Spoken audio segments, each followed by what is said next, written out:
Hey guys, welcome to my channel. అందరు ఎలా ఉన్నారు? పొద్దున్నే లేచి దగ్గరలో ఉన్న కార్బోర్డ్ సేల్కి స్టార్ట్ అయ్యాను. అసలు ఈ కార్బోర్డ్ సేల్ ఏంటి, యూకేలో సండే మార్కెట్ ఎలా ఉంటుందో ఈ వీడియోలో చూద్దాం.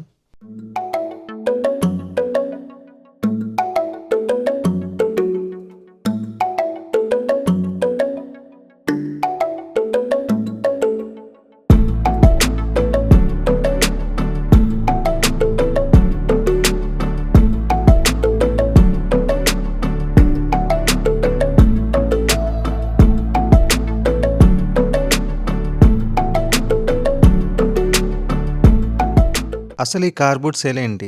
సింపుల్గా చెప్పాలంటే 90s టైంలో ఇక్కడ పీపుల్ ఇంట్లో ఉన్న పాత వస్తువులు, అన్వాంటెడ్ ఐటమ్స్ వేస్ట్ చేయకుండా గ్యారేజ్ సేల్ లాగా బయట పెట్టి అమ్మేవారు.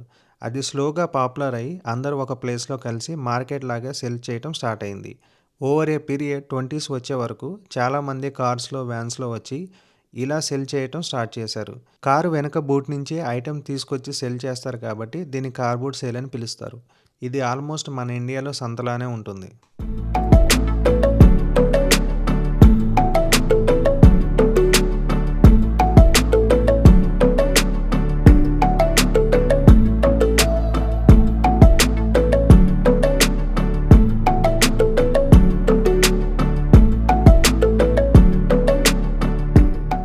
యూకేలో ఆల్మోస్ట్ అన్ని ప్లేసెస్లో ఇలాంటి కార్బోర్డ్ సేల్స్ ఉంటాయి.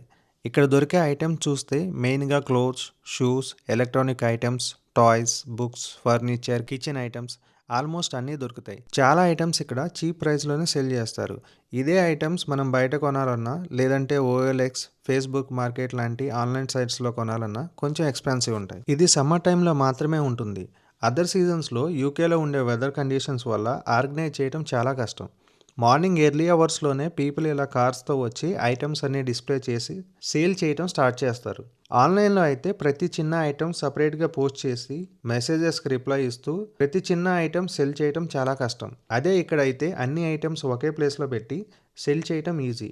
కొనడానికి వచ్చిన వాళ్ళకు కూడా సేమ్ ప్లేస్లో అన్నీ అవైలబుల్ ఉంటాయి. ఈ కార్బోర్డ్ సేల్ చాలా పెద్దది. ఆల్మోస్ట్ 500+ స్టాల్స్ ఉంటాయి. సిటీ బయట ఉండడం వలన ఇక్కడికి వచ్చే వాళ్ళందరూ మోస్ట్లీ కార్స్లోనే వస్తారు.